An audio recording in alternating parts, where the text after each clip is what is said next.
आई कैलाश यह नजारा देखकर पूरी तरह से सहम गया। फिर अचानक वह लड़की आकर कैलाश के सामने बैठते हुए बोली कि काका, आप डरिए मत, मैं आपका कुछ भी बुरा नहीं करूंगी। धीरे धीरे कैलाश का डर जाता रहा और उसने अपने मस्तक पर आई पसीने की बूंदों को गमछे से पोंछ लिया। फिर उसी रात को उस लड़की ने वह जगह दिखाई जहां उन तीनों को दफनाया गया था। कैलाश ने कुदाल से खोदकर उन तीनों के अस्थि पंजर को निकाला। फिर कैलाश ने उस किशोरी से वादा किया कि वह उन अंग्रेज शिकारियों के खिलाफ उठ जाएगा और किशोरी को इंसाफ दिलवाकर रहेगा।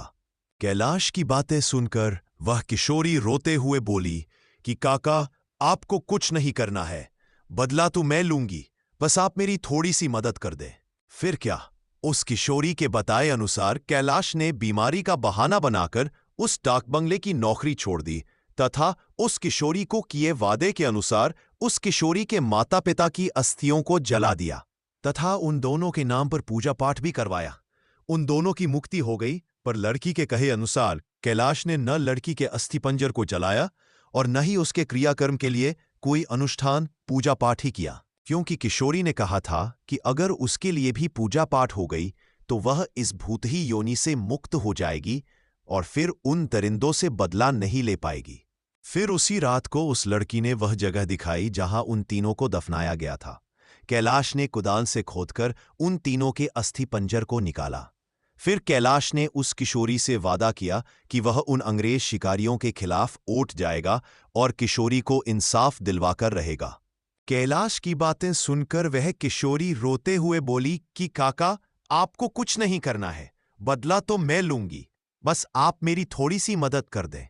पर क्या, उस किशोरी के बताए अनुसार कैलाश ने बीमारी का बहाना बनाकर उस डाक बंगले की नौकरी छोड़ दी तथा उस किशोरी को किए वादे के अनुसार उस किशोरी के माता पिता की अस्थियों को जला दिया तथा उन दोनों के नाम पर पूजा पाठ भी करवाया।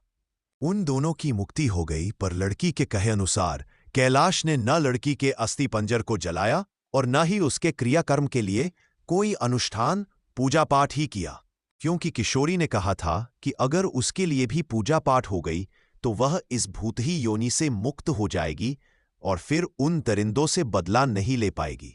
2-3 और वर्ष बीते और अब वह डाक बंगला खंडहर हो गया, क्योंकि अब किसी में भी हिम्मत नहीं थी कि वहां ठहरे। आखिर किसको अपनी जान की परवाह नहीं होती। पर वह किशोरी भूतनी, जो अब युवती बन गई थी, उसी डाक बंगले में रहकर अपने हथियारों का इंतजार करती। दिन में उधर आने जाने वाले लोगों को उसका एहसास